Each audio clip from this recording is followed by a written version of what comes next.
परमः कृष्णः सच्चिदानन्दविग्रहः अनादिरादिर्गोविन्दः सर्वकारणकारणम् चिन्तामणिप्रकरसद्मसुकल्पवृक्ष लक्षावृतेषु सुरवीरविपालयन्तम् लक्ष्मीसहस्रशतसम्भ्रमतेऽव्यमानम् गोविन्दमादिपुरुषम् तमहम् भजामि वेणुम् क्वणन्तमरविन्ददलाय साक्ष्यम्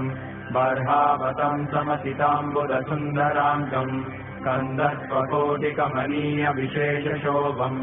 गोविन्दमादिपुरुषम् तमहम् भजामि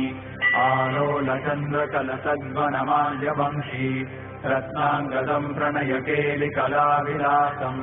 श्यामम् त्रिभङ्गललितम् नियतप्रकाशम् गोविन्दमादिपुरुषम् तमहम् भजामि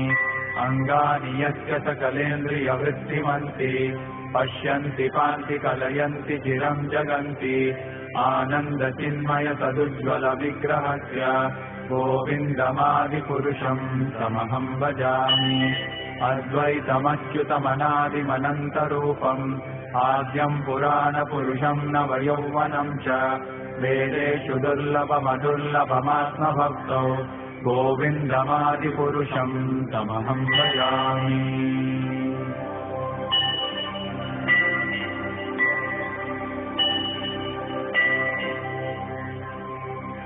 पन्तासु कोटिशतवत्सरसम्प्रगम्यो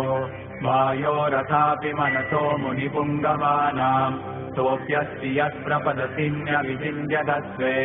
गोविन्दमादिपुरुषम् तमहम् भजामि एकोऽप्यसौ रचयितुम् जगदण्डकोटिम् यच्छक्तिरस्ति जगदण्डचयायदन्तः अण्डान्तरस्थपरमाणुचयान्तरस्थम् गोविन्दमादिपुरुषम् तमहम् भजामि यद्भावभावितधियो मनुजास्तथैव सम्प्राप्य रूपमहिमासनयानभूषाः सूक्तैर्यमेव निगमप्रतितैस्तुवन्ति गोविन्दमादिपुरुषम् तमहम् भजामि आनन्दचिन्मयरसप्रतिभाविताभिः ताभिर्य एव निजरूपतया कलाभिः गोलोक एव निवसत्य किलात्मभूतो गोविन्दमादिपुरुषम् तमहम् भजामि प्रेमाञ्जनच्चुरितभक्तिविलोचनेन सन्तः सदैव हृदयेषु विलोकयन्ति यं श्यामसुन्दरमचिन्त्य गुणस्वरूपम् गोविन्दमादिपुरुषम् तमहम् भजामि।